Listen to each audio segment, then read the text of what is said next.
তার দল নিষিদ্ধ করবে, তো করবেটা করতে পারবে? ডক্টর ইউনূসের গভর্নমেন্ট, আমি চ্যালেঞ্জ দিয়ে বলতেছি, ডক্টর ইউনূসের গভর্নমেন্ট কোনোদিন আওয়ামী লীগকে নিষিদ্ধ করতে পারবে না, পারবে না। এটা করলে পরে সারা দুনিয়া এটাকে গ্রহণ করবে না।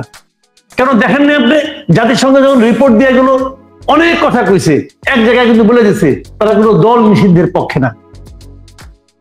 ইউরোপিয়ান কান্ট্রি গুলো তো পৃথিবীর কেউ এটাকে সাপোর্ট করবে না। তো আওয়ামী লীগ ফিরে আসবে, আমি যে এটা কিন্তু সম্পূর্ণ আমার পার্সোনাল অপিনিয়ন, কিন্তু আমি মনে করি এই দেশে আওয়ামী লীগ ফিরে আসবে। কারণ আওয়ামী লীগ একটা বিরাট দল, আওয়ামী লীগের শিকড় অনেক গভীরে, সারা দেশে আওয়ামী লীগের নেতাকর্মী আছে এবং আবার ভালো করবে এদেশে। এটা হবে, যে যত চেষ্টা করুক। ওই যে আসিফ মাহমুদ সজীব ভুয়া বলছে আওয়ামী লীগের সে নিশ্চিহ্ন করে দিবে, হ্যান করুক, এগুলো বোগাস কথাবার্তা ভাই, এগুলো ছোট বাচ্চা মানে পোলাপানের কথা, এর বাস্তবতা না এটা।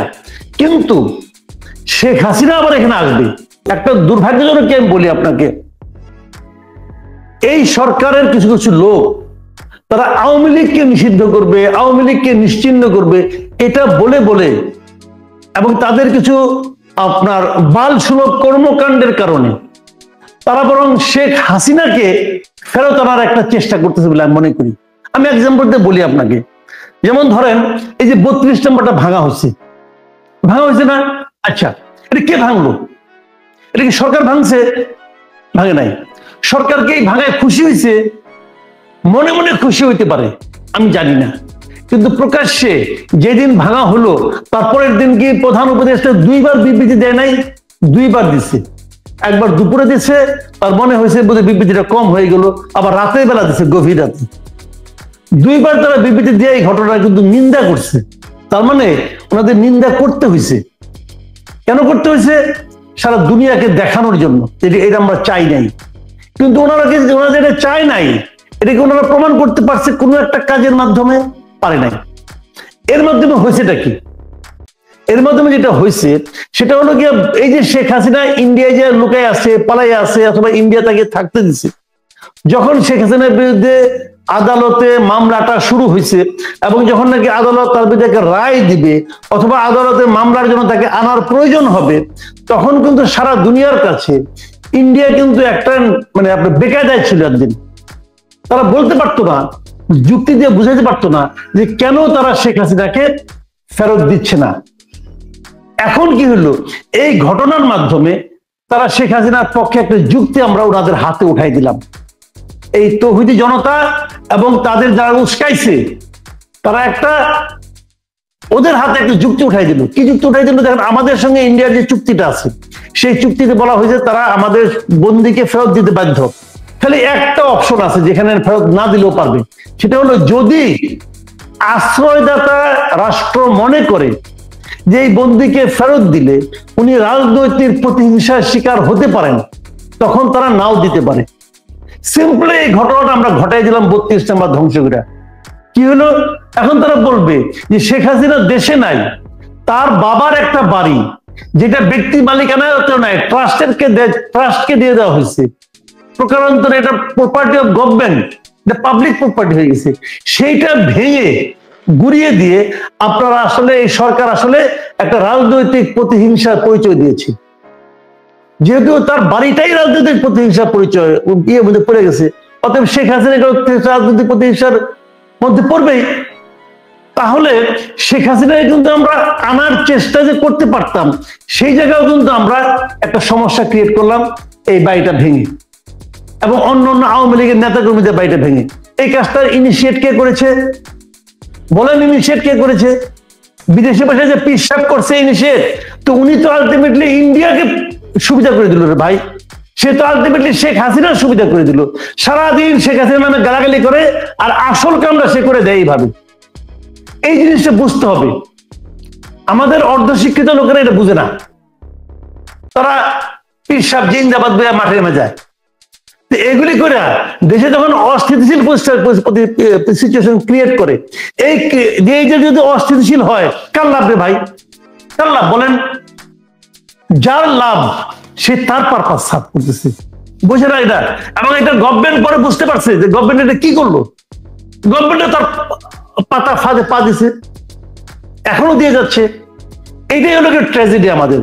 আরেকটা জিনিস বলে শেষ করি শেখ হাসিনার ব্যাপারটা নিয়ে, যে যখন বলছে আমরা আওয়ামী লীগকে নিষিদ্ধ করব, যেহেতু এখন পর্যন্ত আওয়ামী লীগের স্বীকৃত নেতা হলো শেখ হাসিনা, তো আওয়ামী লীগের যারা মাঠ পর্যায়ে যায় নাকি লোকজন আছে একদম তৃণমূল পর্যায়ে, তারা কিন্তু হতাশ হয়ে যাচ্ছে যে আমাদের নিষিদ্ধ করতেছে, তাহলে আমরা এর প্রতিবাদ করতে হবে, এটাকে প্রতিরোধ করতে হবে। এবং প্রতিরোধ করার জন্য তারা এখনকার পর্যন্ত দৃশ্যত যে নেতা শেখ হাসিনার সঙ্গে মিলে গেছে, তারা ভাবতেছে ওনাকে নিয়েই ফিরতে হবে। অথচ সরকার যদি বলতো যে আওয়ামী লীগের প্রত্যেকটা করাপ্ট লোকের, প্রত্যেকটা ক্রিমিনাল লোকের আমরা বিচার করব, কিন্তু আওয়ামী লীগের মতো থাকবে, তারা ওইখানেও একটা বোকামি করছে। এবং সেই বোকামিটা কিন্তু ওই মানে বাইরের প্রেসক্রিপশনই হয়েছে। এবং সেই বোকামিটা কি তার দল নিষিদ্ধ করবে, তো করবেটা করতে পারবে। ডক্টর ইউনূসের গভর্নমেন্ট, আমি চ্যালেঞ্জ দিয়ে বলতেছি, ডক্টর ইউনূসের গভর্নমেন্ট কোনোদিন আওয়ামী লীগকে নিষিদ্ধ করতে পারবে না, পারবে না। এটা করলে পরে সারা দুনিয়া এটাকে গ্রহণ করবে না। কেন দেখেন না আপনি, জাতিসংঘ যখন রিপোর্ট দিয়ে গেল অনেক কথা কইছে, এক জায়গায় কিন্তু বলে দিচ্ছে তারা কোনো দল নিষিদ্ধের পক্ষে না। ইউরোপিয়ান কান্ট্রি গুলো তো পৃথিবীর কেউ এটাকে সাপোর্ট করবে না। তো কিছু লোক উস্কে দেয়, কিছু লোক উস্কে দিচ্ছে, তারা তাদের মধ্যে মানে দুই একজন বলতেই হয়, তারা দুই একজন বিদেশে অবস্থান করে, তারা ওইখান থেকে এদেরকে উস্কে দেয়, সত্য মিথ্যা আবল তাবল কথা বলে, অর্ধ সত্য নানা রকম ভাবে বলে, নানা রকম মানে আপনার লজিকের নানা রকম বিকৃতি করে তারা উস্কে দেয়। আমি এদেরকে লক্ষ্য করে একটা কথা বলি, ভাই আপনারা তো উস্কে দিচ্ছেন, আপনারা তো দেশে নাই, আপনারা দেশে আসেন, ঠিক আছে। হাসিনা সরকারের আমলে আপনারা আসতে পারতেন না, আপনাদের নানা রকম রিস্ক ছিল, এখন আসেন না কেন? দেশে আসেন, এসে বসেন, কথা বলেন, এদের সঙ্গে মিশেন, যাদেরকে আপনি রাজপথে ঠেলে দিচ্ছেন তাদের সঙ্গে রাজপথে আপনিও যান। আপনি ওখানে বসে বসে আরামে বসে বসে এদেরকে নামাই দিবেন, ইনকিলাব জিন্দাবাদ বলে মাঠে নামাই দিবেন, নামাই দিয়ে ওখানে বসে বসে তামসা দেখবেন। আপনারা শুনেন, আপনি কখনো আগুন দেখেছেন? আগুন যখন জ্বলে, আগুনের রূপটা দেখেছেন? আগুনের রূপ কিন্তু দেখতে খারাপ না, আগুন দেখতে কিন্তু খারাপ লাগে না, লাল রঙের জলে, হ্যাঁ অল্প জলে, কম জলে জলে, কিন্তু আগুনটা যখন আপনি কাছে থেকে দেখবেন, যখন আগুনের তাপটা পাবেন, তখন আপনি জানবেন কি ভয়াবহ অবস্থার মধ্যে আপনি আছেন। তো ওরা তো আগুনের তাপ পায় না, ওরা আগুনের রূপ দেখে মুগ্ধ হয়, মোহিত হয় এবং ভাব নেয় আমি আগুন ধরাতে পেরেছি। কিন্তু আমরা যারা দেশে আছি আমরা টের পাই আগুনের তাপটা কি। এক জায়গায় যখন ভাঙচুর শুরু হয়, ওই রাস্তা বন্ধ হয়ে যায়, মানুষজন ওদিকে যেতে পারে না। যে কারণে ভাঙচুর হয়, ওই কারণ অন্যান্য জায়গায় যখন থাকে তারা আতঙ্কিত হয়, এই বুঝি আমারটাও হলো। এই ভাঙচুর কোনো সমাধান নয়, বিপ্লব হয়েছে ভাই, সবচেয়ে বড় কথা মাথায় রাখতে হবে, বিপ্লব হয়েছে। অমুককে আপনি শেষ করে দিবেন, অমুককে মাটির সঙ্গে মিশিয়ে দিবেন, এর মাধ্যমে একটা দেশ অগ্রসর হতে পারে না। আমাদের দেশের কয় কোটি লোক, আপনি অর্ধেক লোককে বাতিল করে দিয়ে দেশে অগ্রসর করবেন? যে কথাটা আওয়ামী লীগ আমলে পুরো 15 বছর আমি বলে এসেছি। আওয়ামী লীগের লক্ষ্য কি ছিল? জামাতে ইসলামকে, বিএনপিকে একদম নিশ্চিহ্ন করে দেওয়া। আওয়ামী লীগ কিন্তু এই উদ্দেশ্য নিয়ে মাঠে নেমেছিল এবং তারা সেটা করতো, ধীরে ধীরে ধীরে ধীরে করতো। এবং তারা তো এক পর্যায়ে বিএনপিকে একটা জঙ্গি সংগঠন হিসেবে আখ্যায়িত করতে চেয়েছে। জিয়াউর রহমানের মতো মুক্তিযোদ্ধাকে বলছে সে নাকি পাকিস্তানের চর ছিল, বলছে তো রে ভাইগুলো, কেন বলছে? তাদের লক্ষ্য ছিল বিএনপিকে নিশ্চিহ্ন করে দেওয়া। তখন আমি বারবার বলেছি, আপনি বিএনপির যে এই কোটি কোটি সমর্থক আছে, জামাতের যে কোটি কোটি সমর্থক আছে, এই লোকগুলিকে আপনি নিশ্চিহ্ন করতে পারবেন না। তাদেরকে কি আপনি বঙ্গোপসাগরে ফেলে দিবেন? পারবেন না। বিভক্ত জাতি অগ্রসর হতে পারে না। এখন আমি দেখছি এই সরকারের আমলে এসেও, এই অন্তর্বর্তীকালীন সরকারের আমলে এসেও, এই ডক্টর ইউনূসের মতো লোকের আমলে এসেও আমি দেখছি তারা দেশটাকে আগের চেয়েও তীব্রভাবে বিভক্ত করার চেষ্টা করছে। এটা আমার জন্য মনে হচ্ছে এটা ভয়ঙ্কর একটা দৃশ্য। এবং আমি আবারও বলছি, বিভক্ত জাতি অগ্রসর হতে পারে না, দেশকে ঐক্যবদ্ধ করতে হবে। যারা অন্যায় করেছে তাদের প্রত্যেককে আপনি সাজার আওতায় নিয়ে আসেন, আমার কোনো আপত্তি নাই, কিন্তু দেশটাকে দয়া করে ভাগ করবেন না। এবং দেশটাকে ভাগ করার জন্য সবাই যেন প্রাণপণে একটা কম্পিটিশন এনে গেছে। এর চেয়ে দুর্ভাগ্য আমাদের আর কিছু হতে পারে না। আপনি আমেরিকায় আছেন, আপনি ভাবেন ওখানে রিপাবলিকান আর ডেমোক্রেটদের পলিসি কি এক না, তো বিভাজন আছে, ওইটা কোনো সমস্যা না। সমস্যা হলো নিশ্চিহ্নের রাজনীতিটা। যখন আপনি একটা দলকে নিশ্চিহ্ন করতে চান, তখন হলো প্রকৃত দেশটাকে ভাগ করে দেওয়া হয়। ওই বিভাজনটা মারাত্মক। আমরা ভিন্ন মত থাকবো, ভিন্ন ভিন্ন চিন্তা থাকবে, আমাদের ভিন্ন ভিন্ন আদর্শ থাকবে, কিন্তু আমরা জাতীয় স্বার্থে এক থাকবো। কিন্তু ভয়ঙ্কর হলো যে জাতীয় স্বার্থেও তারা এক না। তারা বলে যাচ্ছে তুমি আসতেই পারবা না, তুমি এখানে দাঁড়াই। আপনি আমার একটা কথা বলে, আমি একটা সিম্পল একটা এক্সাম্পল দিয়ে বলি আপনাকে। মাঝখানে আওয়ামী লীগ কিছু রাজনৈতিক কর্মসূচি ঘোষণা করলো। আওয়ামী লীগ যেভাবে রাজনৈতিক কর্মসূচির ঘোষণা করছে, আমার কাছে এটা মনে হয়েছে ঠিক করে নাই। কারণ তারা আড়ালে থেকে, মানে আন্ডারগ্রাউন্ডে থেকে, আবার শেখ হাসিনা উনি দেশ থেকে পালিয়ে গেছেন, উনি ওখানে বসে আপনার মানে আপনার কি বলে অডিও ভাষণ দিচ্ছেন। এগুলো কোনোটাই আমার পছন্দ হয় নাই, এটা আমি পছন্দ করি না, সাপোর্টও করি না।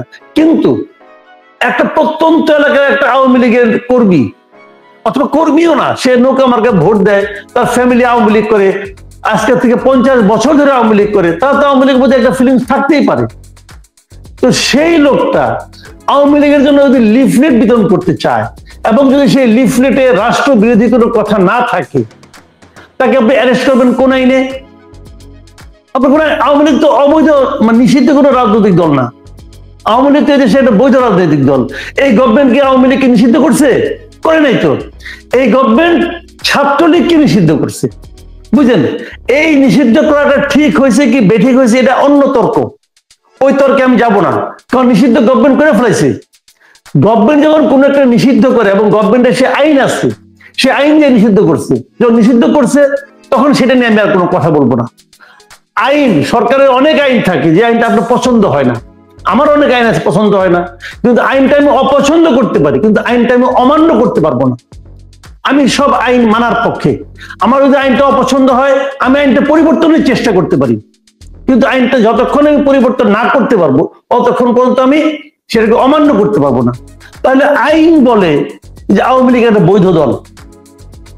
যদি আওয়ামী লীগ একটা বৈধ দল হয় আইন দ্বারা, তাহলে সেই দল একটা কর্মসূচি পালন করবে, আপনি করতে দেবেন না কেন? আমাদের এই যে আপনার প্রধান উপদেষ্টার যে মানে আপনার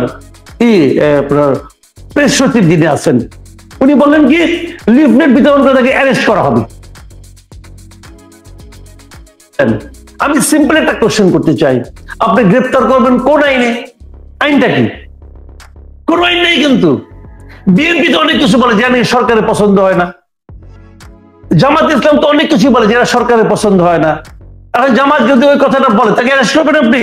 দেখেন, জামাত মাঝখানে একটা কর্মসূচি ঘোষণা করলো যে এটিএম আজহারুল হককে মুক্তি না দিলে তারা যমুনার সামনে অবস্থান ধর্মঘট করবে। বলছিল না? বলছিল। তখন কি হুঙ্কার দিয়ে এই শফিউল আলম বলছিল যে ওখানে গেলে জামাতকে অ্যারেস্ট করা হবে? বলছিল?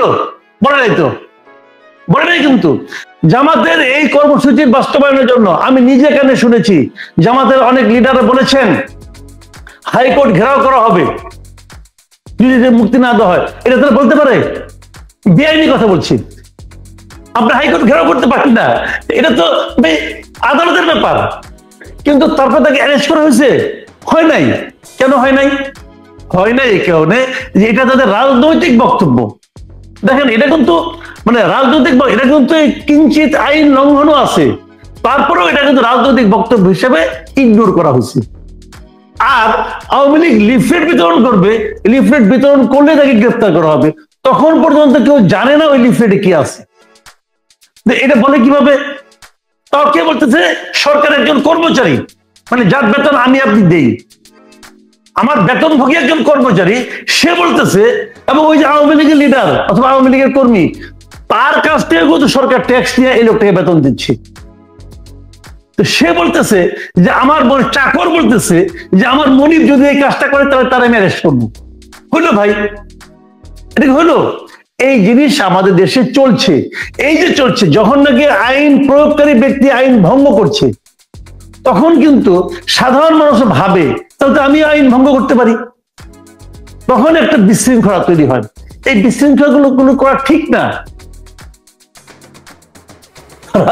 রাষ্ট্র তো চলছে না, চলছে কি বলেন আপনি? উনি বলতেছেন যে আইন শৃঙ্খলা পরিস্থিতি আগের মতোই আছে। তার আগে তো শেখ হাসিনা, তাহলে আমরা শেখ হাসিনাকে সরাইলাম কেন?